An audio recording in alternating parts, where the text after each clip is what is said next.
자, 모순에는 의사성어의 모순처럼 양립할 수 없는 것, 음양, 더운 공기와 차가운 공기처럼 양립할 수 있지만 상대방을 이기려고 대립되는 것, 남녀처럼 대척점에 있지만 양립하면서도 부화될 수 있는 것 등이 있다. 모순은 성질에 따라 적대적 모순과 비적대적 모순으로 나눌 수 있다.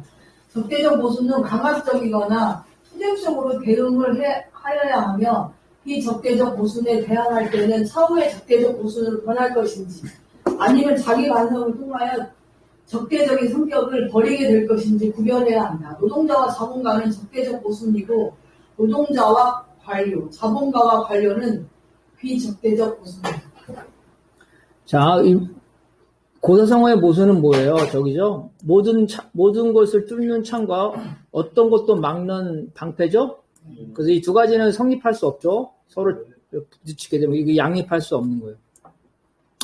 그 다음에 음양, 조화될 수 있죠?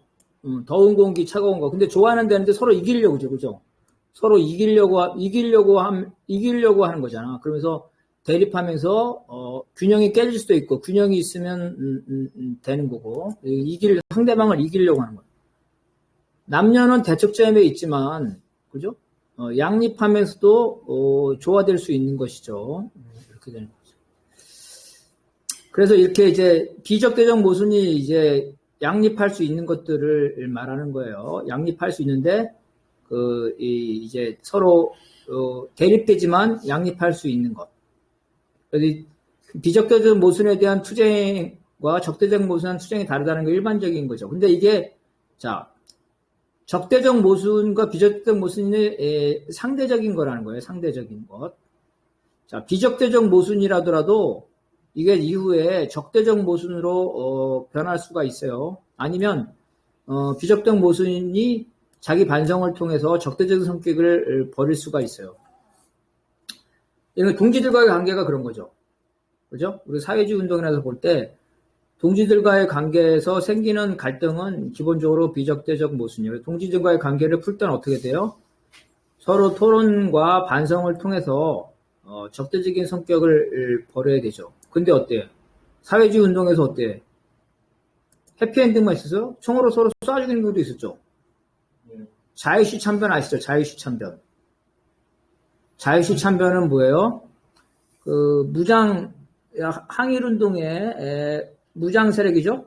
두 무장 세력인데, 소련이 이제 일본을 피해서 소비에트로 넘어갔죠. 두 무장 세력이.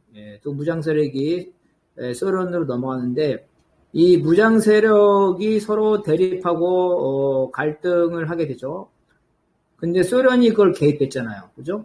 근데 이 무장 세력들이 어떤 갈등을 해소하지 못하고 또 소련이 무장 해제를 요구했단 말이에요. 그럼 소련으로 들어간 사회주의적 성향의 이 조선의 무장 세력은 비적대적 관계죠. 같은 사회주의를 추구하는 사람이니까. 그래도 서로 협상과 합의를 통해서 적대적 성격을 버려야 되는데 결과는 어떻게 됐어요? 소련이 학살했죠. 소련이 학살해버렸어. 같은 사회주의 세력인데. 조선의 사회주의 무장대들. 그래서 조건에 따라서는 비적대적 모순이 적대적 모순으로 변화되는 거예요.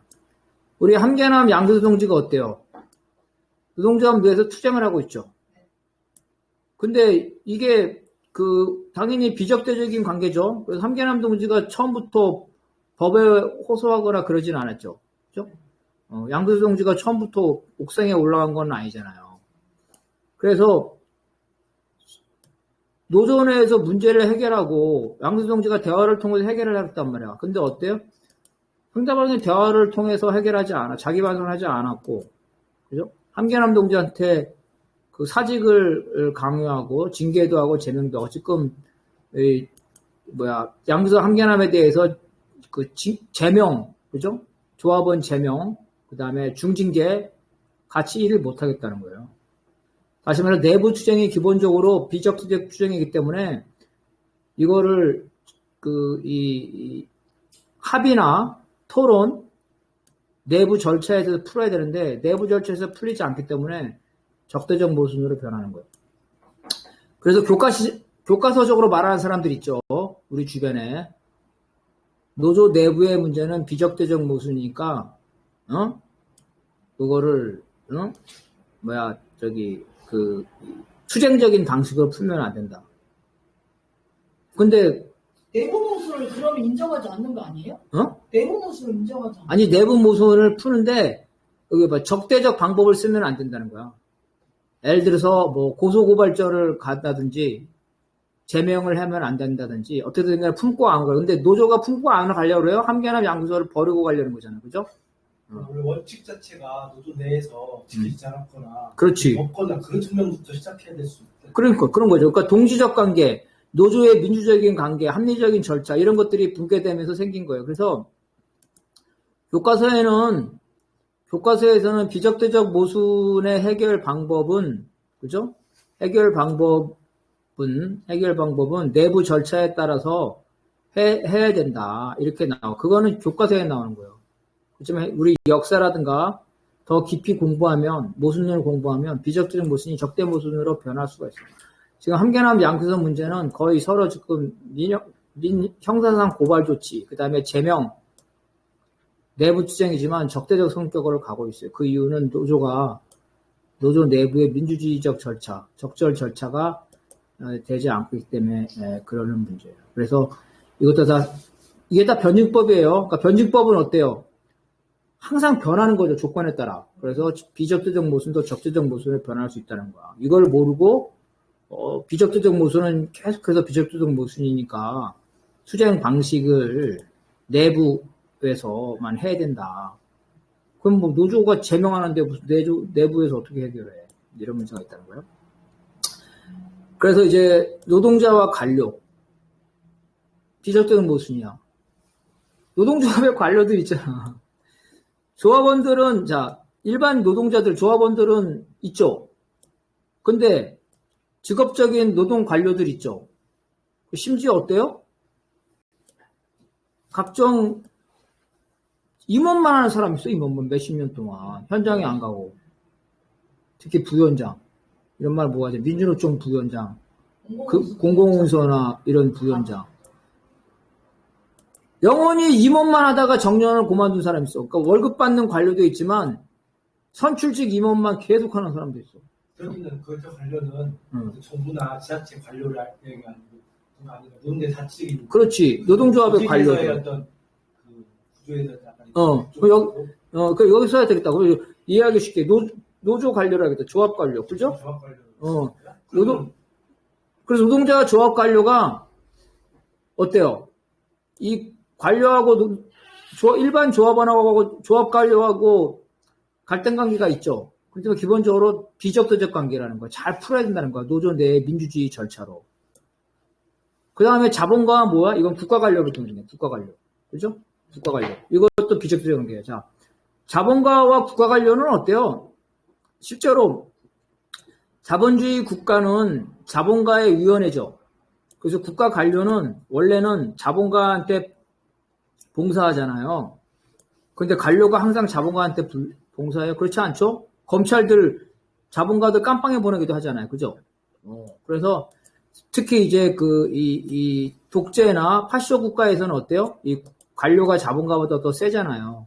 그렇지만 기본적으로 자본가와 국가는 지배계급을 이루면서 노동자와 민중을 탄압하는 지배도구로서 비적대적 모순이에요. 그죠? 같이 병존할 수 있잖아요. 그죠? 기본적으로. 근데 어때요? 노동자와 조합 관료도 경우에 따라서는 적대적으로 바뀌죠. 노조가 조합 관료, 지금 한국노총 택시가 돈 받았대요. 나왔죠? 기사에. 그 다음에 국가 관료도 마찬가지죠? 파쇼 국가에서는 어때요? 관료가 자본가를 제거하죠. 그죠? 깜빵에도 보내고. 이렇게 된단 말이에요.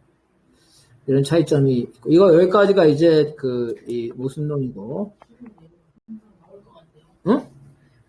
실례로 꼭 나올 것 같아요. 노동자와 노동자 간의 헐레가. 사람들 실례로. 그 다음에 이제 모택동이 모순론도 했지만 실천론도 했어요. 그래서 이제 이건 좀, 어려운, 이 얘기인데, 요거까지만 우리, 그 다음 동지가 누구죠? 이항 동지 읽어봅시다.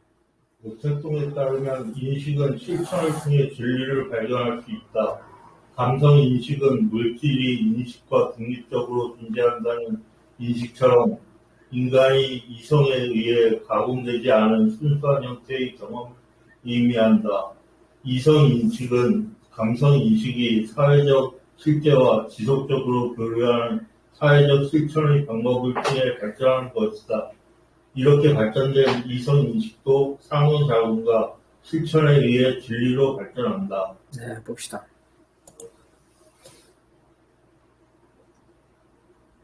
자, 실천과 진리라는 거죠. 실천과 진리. 자, 어떤 인식이죠, 인식. 이 인식은 뭐라고 생각할까? 쉽게 말하면, 명제, 주장이라고 생각합시다. 어떤 주장이 내가 참이라고 말해. 뭐라고 말할까?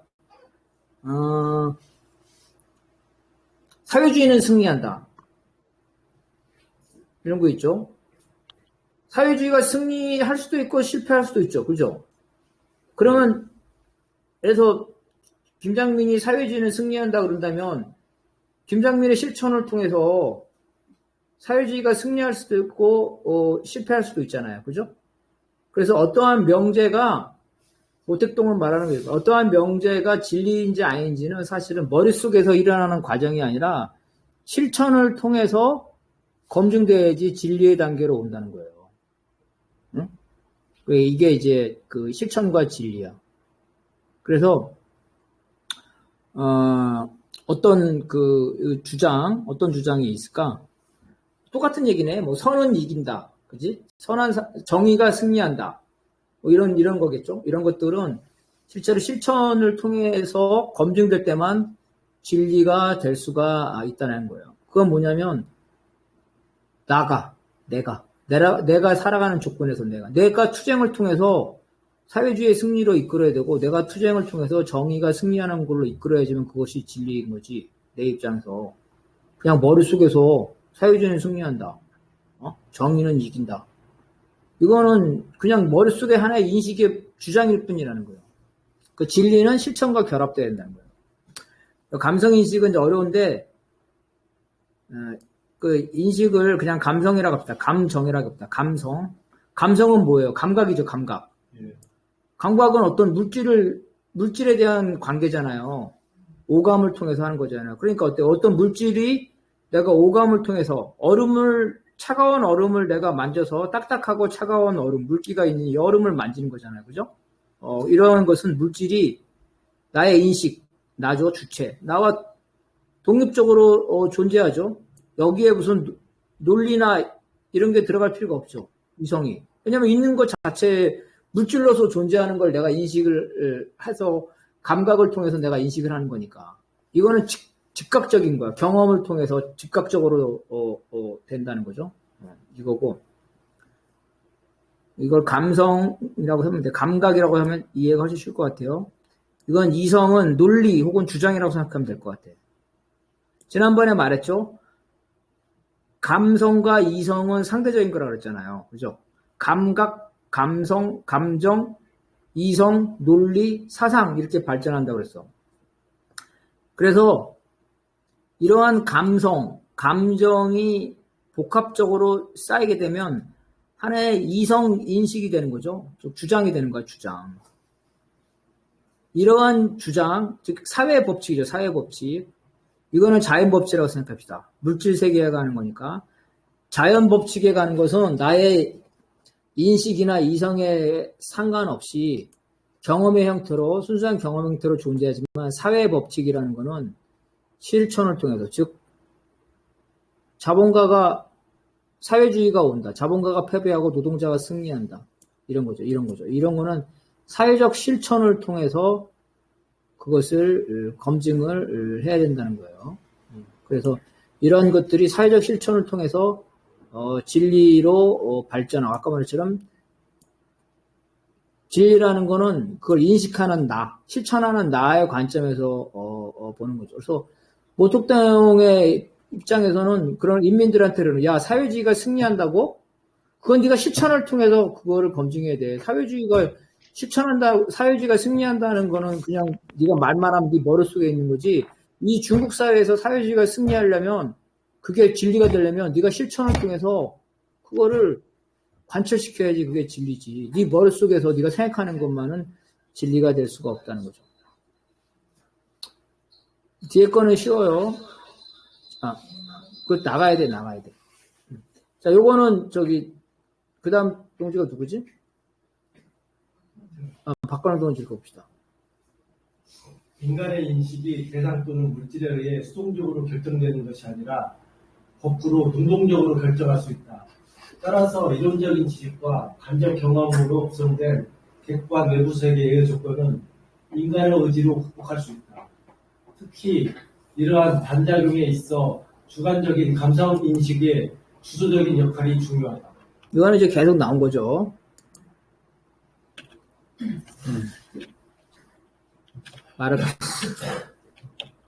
마르크스는 이제 토대, 하부 구조를 합시다. 하부 구조와 상부 구조의 관계. 그죠? 사회적 존재와 사회적 의식의 관계.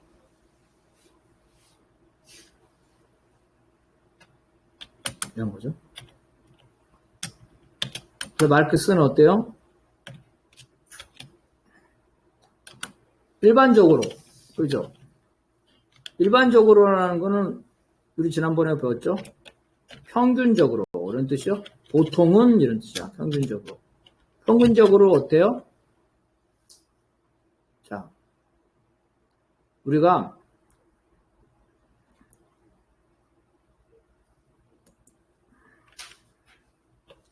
여기서는 첫 번째, 1.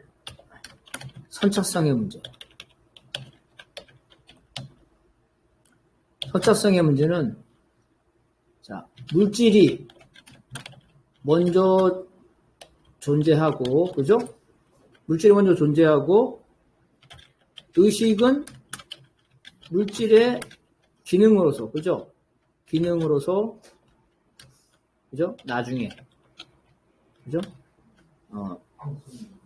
나중에 물질의 기능으로서 의식은 물질의 기능으로서 나중에 우리가 어때요?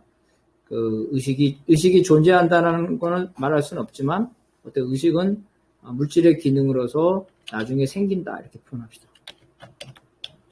이렇게 이걸 이제 뭐라고 그래서 규정이라고 해서 규정. 두 번째.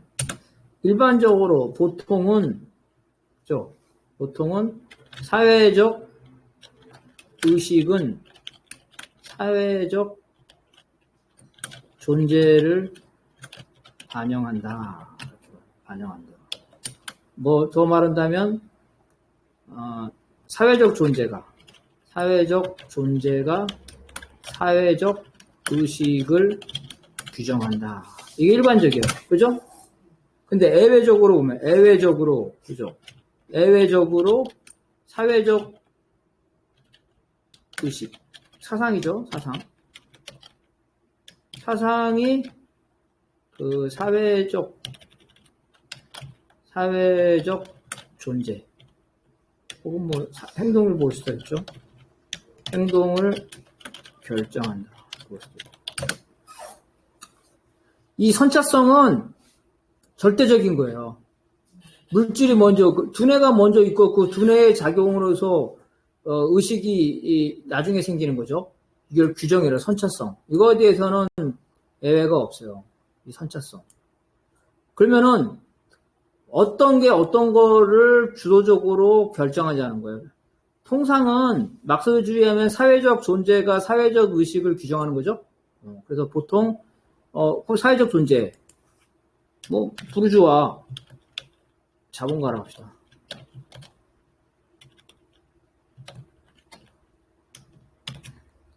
사회적 존재, 자본가는 어때? 사회적 의식이니까 어때? 뭐라 그럴까? 부자는 그죠? 부자는 부지런하고 전략하고 그리고 혁신한다. 이게 슈페터가 하는 말이죠? 자본가가 혁신한다잖아. 그래서 돈을 번 거야. 사회적 존재. 이 자본가라는 놈들은 야 내가 왜 돈을 벌었어? 노동자 앞에서 아침에 조회할 때 말하는 거야. 야 내가 정정이 내가 돈을 어떻게 벌었겠냐. 얼마나 내가 열심히 일하고 신발도 구두창 바꿔가고 옛날 정주영의 그런 기사 나오는 거 많이 봤죠. 그리고 내가 아이디어를 내가지고 말이야 새로운 기술을 적용하고 이렇게 한 거야. 이렇게 얘기하겠죠. 그죠? 노동자는 어떻게 생각했어요? 지랄하고 자빠졌는데 우리 열심히 해가지고 밤일하고 야간하고 네가 인마 임금 다 떼먹어가지고 돈을 번 거지. 이렇게 생각하겠죠. 이게 일반적이라는 거야. 근데 어떻게 애외적으로 사상의 사회적 존재라는 건 무슨 운동권. 그죠? 운동권. 부자 중에 운동권이 있죠? 부자 운동권. 강남좌파. 강남좌파가 어때? 사회주의 운동이 할 수가 있겠죠? 노동자, 그죠? 노동해방 운동을 할 수가 있겠죠. 이런, 예외적으로. 이렇게 있다는 거예요. 막스가 이제 이렇게 말했고, 스탈린 시대에는 이걸 반작용이라고 아예 더 구체적으로 얘기해요. 반작용. 즉, 의식과 상부 구조의, 그죠? 의식과 상부 구조의 적극적인 기능. 주사는 뭐라 그랬어요? 사상결정론이라 그랬죠? 사상결정론. 이거, 뭐야, 이거 그냥, 빨치산 정신이야, 빨치산 정신. 빨치산 정신이 뭐예요? 야, 힘드니까 조건 타박하지 말라죠. 힘든 상황이니 조건 타박하지 말라. 이런 뜻이에요. 왜, 북이 힘들죠? 다 제재받고 고립돼 있고 북이 힘들어. 거기서 조건 타박하면 안 되겠죠. 그래서 조건 타박하지 말라. 야, 조건이 문제가 아니라 네가 결심하면 무조건, 당이 결심하면 무조건 해야 돼. 이런. 북에서는 어떻게 말하냐면, 물질적 조건이 너무 힘드니까, 물질적 조건을 극복할 수 있다. 사상 결정, 의지로서 극복할 수 있다는 거로, 이런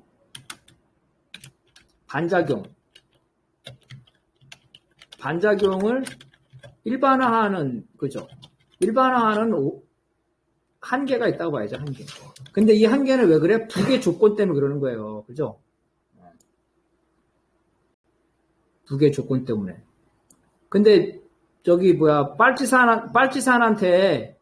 빨치산에 갔는데, 한겨울이야, 한겨울인데, 난로가 필요한데, 내가 그래서 이한국 동지한테, 내가 빨치산인데, 동굴에 있는데, 추우니까, 난로에 불 좀 떼라 그랬는데, 이한국이 뭐라 그러냐면, 근처에 석유 가게가 없는데요. 석유 가게가 없는데요. 난로를 어떻게 떼요? 그러면 미친놈이라 하겠죠. 그죠? 그렇죠? 그렇죠. 근데 똑같은 상황이라고 해봐. 여기야, 여기서, 여기 연구소가 날이 추워. 그럼 내가 한국이한테, 야, 한국아, 날 추우니까, 난로 좀 떼라. 그러니까 한국이가. 형님, 석유가 떨어졌는데요. 돈 주셔야지 제가 석유를 사오죠. 그래서 내가 뭐라서, 야, 임마, 조건 타박하지 말고, 산이나 어디 가서 길에 가가지고, 나무 같은 거 주워가지고 불 태우면 되지. 그럼 한국이가, 빨치산이라 하면 한국이가 어느 정도 수용하겠지만, 일반적인 조건에서는 미친놈이라고 해, 나한테. 그래, 안 그래? 이게 차이점이라는 거야, 이게. 사상결정론의 배경에 대해서 알아야 된다는 얘기야. 그죠? 그래서 북이 가지고 있는 조건. 그래서 빨치산 정신이는 무슨 뜻이라는 거야. 그러니까, 어때요? 북에서 하는 사상결정론을 우리 남한에서 와가지고 똑같이 써먹으면 되겠어요? 안 되겠어요? 안 되지, 안 돼. 한두 번은 용서하겠지만 계속 그러면 미친놈이라고 그래. 두 번 다시 그 사람이랑 안 만나. 이거예요. 알았죠? 그래서 이런 식으로,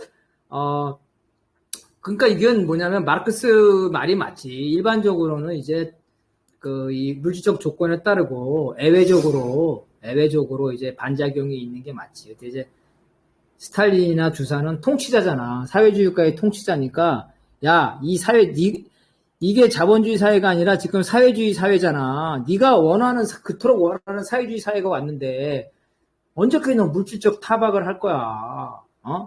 너 우리 미제하고 전쟁해야 되는데, 지금 탱크를 만들어야 되는데, 철강이 필요한데, 용광로에 불을 지펴야 되는데, 대충 살아나. 야, 나한테 용광로에 불 지펴야 되는데 석유가 없으니까 달러 가가지고 해외에서 석유를 수입해야 한다 그렇게 주장하면 되겠어? 안 되겠어? 어떻게 용광로에 불을 지펴야지? 기술 발전을 하든 시키든지 생산성을 높이든지 아니면 어디서 석탄을 가져와서 한다든지 아니면 나무를 가져와서 내가 2006년에 북을 갔다 왔거든요. 2006년에 북을 갔다 왔어. 공식적으로 갔다 온 거예요. 2006년에 북에 뭐가 있는 줄 알아요? 나무로 가는 자동차가 있어. 나 진짜 봤어. 전기 나무로 떼서요? 나무로 가. 목탄차. 맨날 이 석탄에 나무로? 나무야, 그 대신. 저거랑 비슷한 거지, 이제 기관차처럼.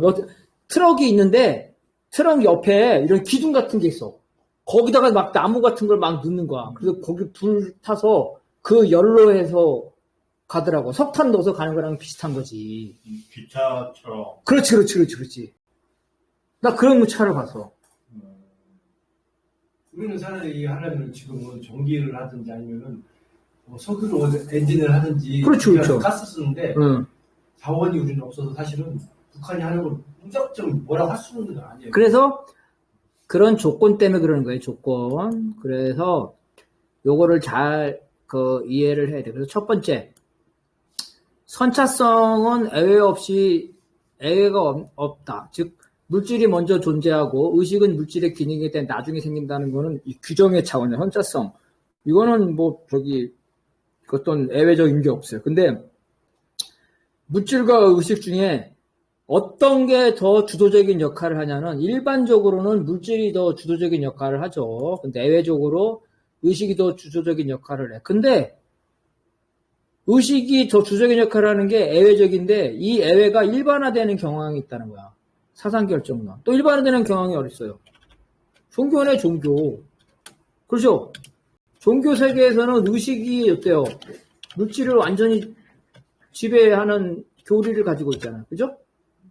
종교에서는. 이런, 이 상황이 있다는 거예요. 그래서 모택동의 특징은 뭐냐면은, 첫 번째는 실천이라는 거는 머릿속에서 하는 게 아니라 주체, 어떤 명제가 옳건가 그른 것인가에 그것이 진리인지 아닌지를 찾아내는 거는 머릿속의 논리작용이 아니라 그 주체가 실천을 통해서 그거를 관철시킬 때만 진정한 진리라는 거예요. 그러니까 혁명을 해야 된다는 거지. 혁명을 말로만 하지 말고 너가 사회주의가 승리한다 그러면 네가 사회주의 투쟁을 해서 하라 이거야. 말로만 하는 게 아니라. 사회주의가 승리한 거는 소련에서 러시아 혁명이 승리한 거는 뭐 때문에 승리한 거예요? 사회주의가 승리한다는 명제 때문에 한 거야 아니에요? 아니면 혁명가들이 사회주의 혁명을 노동자와 열심히 했기 때문에 그러는 거예요? 바로 실천을 했기 때문에 진리로 된 거지. 이러한 명제 때문에 그런 게 아니라서 명제나 주장은 주체가 실천을 통해서 관철시킬 때만이 진정한 진리라는 거예요. 맞는 속담이 있어요. 어떤 속담? 말로 떡을 하면 천하가 먹고도 돼. 말로 떡을 하면 천하도가 먹고. 그래, 바로 그거네. 훌륭한 말이야. 맞아. 그런, 것들이죠. 그래서, 모택동이, 모택동이 이 말 한 것도 다 뭐예요? 모택동은 어떤 시대예요? 모택동이 중국 공산당의 혁명은 어떤 거겠어요? 처음에는 소련의 지도를 받았죠? 소련의 지도를 받았어. 소련식이었잖아. 도시봉기론. 그렇죠? 상해에서 봉기하고, 그게 어떻게 해서 중국 공산당이 개박살났죠? 소련의 소련 공산당의 고문이 와가지고 다 지시했어. 소련식으로. 그런데 어때? 도시 봉기론이 아니라 도시 포위론을 했죠? 그래서 혁명을 이겼다는 거야. 그러니까 어때? 그 소련식으로 말하면 이거겠죠. 노동자가 농민과 해가지고 도시에서 봉기를 일으켜서 사회주의 혁명이 된다. 이게 주장인 거죠. 못했더니 그 말에서, 야, 그래? 그게 맞은 거는 소련에서 그렇게 했기 때문에 그게 증명이 돼서 그게 진리인 거. 그러면 중국에서 한번 해보자. 해봤잖아. 근데 안 됐잖아. 소련에서는 그게 될지 모르던 중국에서는 안 됐어. 그게 진리가 아니야. 실천을 통해서 그게 진리가 아니라고 나온 거야. 그럼 이번에 도시 포위론을 해보자. 농민 중심으로. 이런 거지. 결국은, 그 중국 혁명의 특수성에 문제가 있었기 때문에, 그죠? 자기 주체의 실천을 강조를 했다는 거고. 두 번째는 이제 감각과 이성의 차이라는 거죠. 그래서 자연 법칙과 사회 법칙의 차이인데, 자연 법칙은 어때요? 너무나 명확한 거죠. 그 주체와 상관없이, 주체의 실천과 상관없이. 물이 압력이 강한 쪽에서 압력이 약한 쪽으로 흐른다는 거는 주체의 실천하고 크게 관련이 없어, 자연 법칙. 근데 사회 법칙은 주체의 실천과 관련이 있다는 거예요. 그래서 보편성을 가지고 있어요, 사회 법칙은. 사회 법칙은 강한 나라가 약한 나라를 이긴다. 약한 나라는 강한 나라에 항상 진다. 이게 사회 법칙이잖아요. 그죠? 이거는 보편성을 가지고 항상 그런 건 아니죠. 다윗과 골리앗이 다윗이 이겼잖아요. 이런 것들. 그래서 자연 법칙과 사회 법칙의 차이점. 그리고 객관 조건, 물질적 조건이 항상 인간을 지배하는 건 아니다. 오히려 인간이 반작용으로 이거를 극복할 수 있다. 이런 것들이 모택동이 이제 첫 번째는 모순론, 두 번째는 실천론을 통해서 이러한 주장들을 한 겁니다. 그래서 오늘 여기까지 하고요. 혹시 질문 너무 이제 한 좀 지났으니까 한 1, 2분 이내에서 질문이나 주장. 먼저 여기 계신 분 중에서.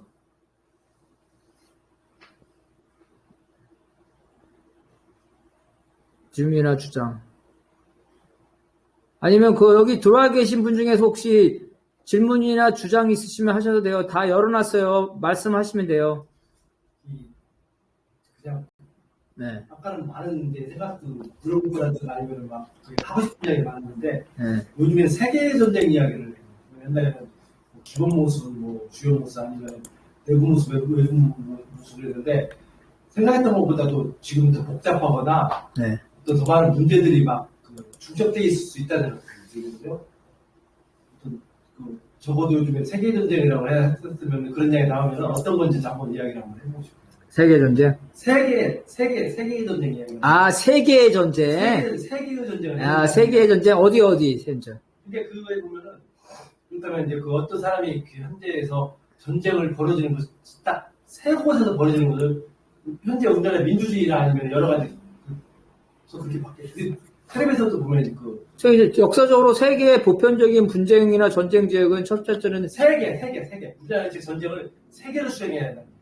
문제를 예를 들어 뭐 외세의 문제도 있고 내부적인 문제 막 이런 문제를 세계의 전쟁을 해야 된다라고 우리나라 내부에도 보면은 그럼 외세가 분명히 있을 거고 내부에도 분명 문제가 있을 거예요. 그럼 주계 전쟁이 기본적이잖아요.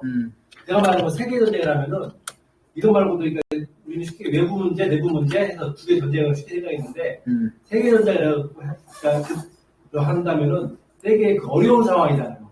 좀 어려운 상황이고. 정말 문제가 뭐 되게 복잡하기도 하고 그래서 각각 세계전쟁을 했을 때 과연 세계전쟁의 대상이 과연 뭐냐? 그럼 외부 문제 있을 때 외세도 있을 테고 내부 문제도 있을 테고 막 미국의 입장에서 그 세계의 전쟁, 그러니까 뭐냐면 국제 분쟁이 세계 대전으로 발전할 수 있는 세계의 분쟁 지역이 미국의 이제 대외 관계 되게 중요한데 유럽이죠, 유럽. 지금 우크라이나 그 다음에 중동. 그 다음에 이제 극동. 이게 세 개고, 실제로 이제 가시화된 게는 지금 이미 가시화됐죠. 그죠? 우크라이나, 가자, 그리고 이제 극동에서는 대만 전쟁과 한국 전쟁이죠? 이렇게 돼가지고 이제 미국이 지금 이 두 개도 지금 힘들어요. 우크라이나 전쟁과 가자 전쟁도. 그러니까 이제 이 북이 미국이 힘든 걸 이걸 기회를 삼아가지고 북이 지금 강공책을 하는 거 아니야. 왜냐하면 미국이 세계의 전쟁하기 힘들. 그래서 미국이 지금 북한테 바이든 시대 20차례 대화를 요청했는데 북이 다 거절했어요.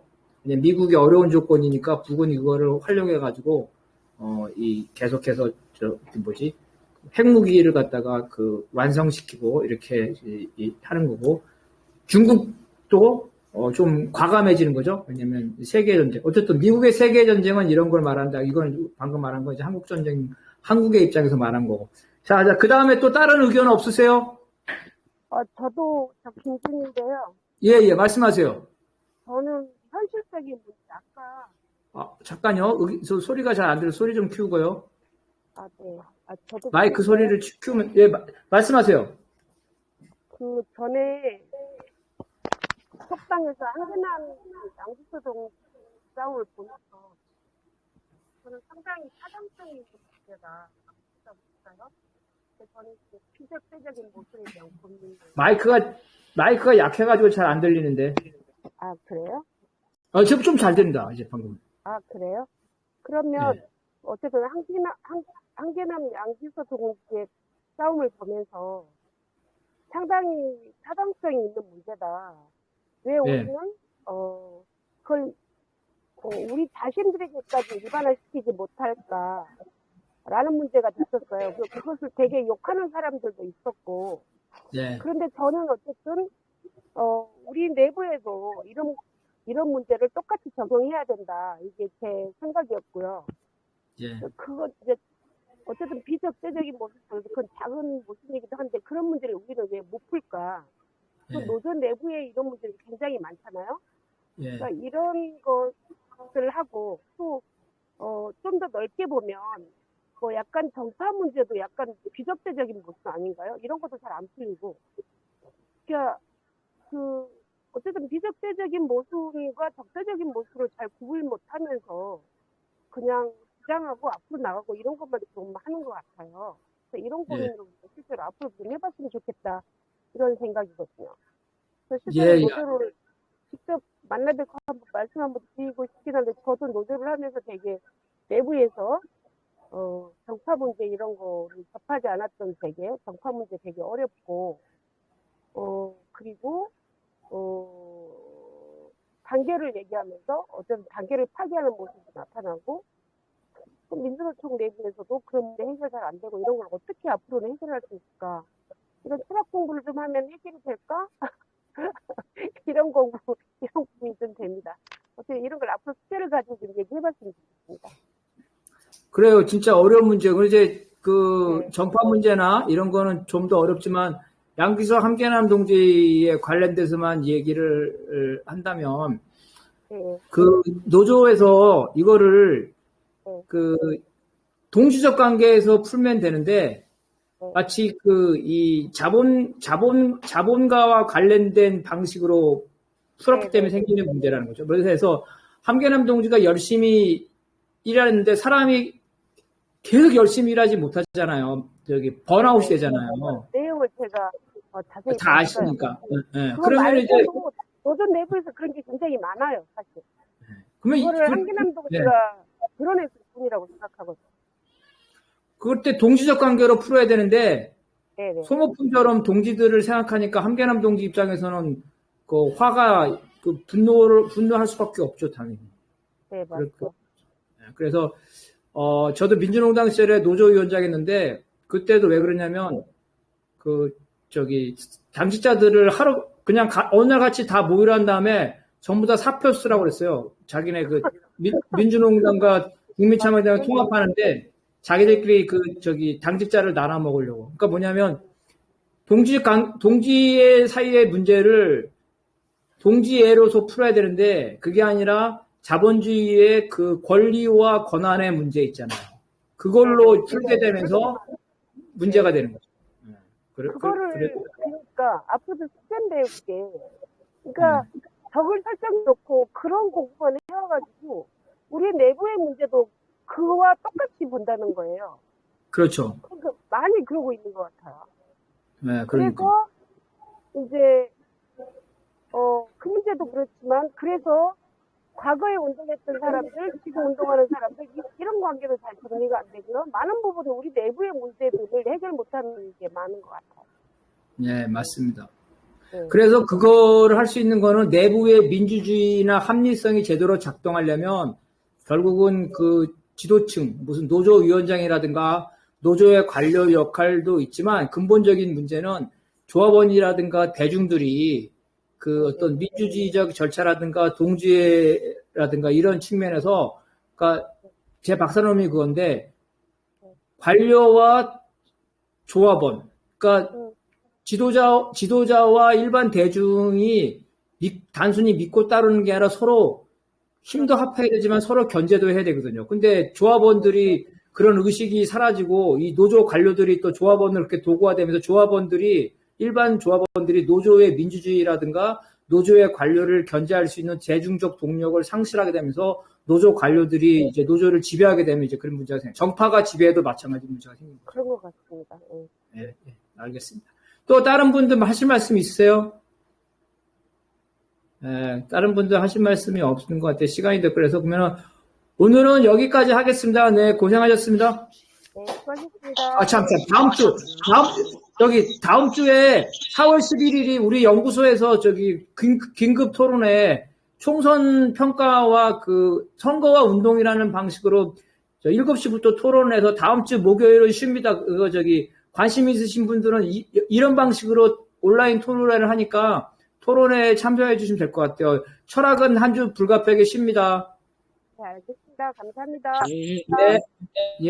예, 다음에 뵙겠습니다.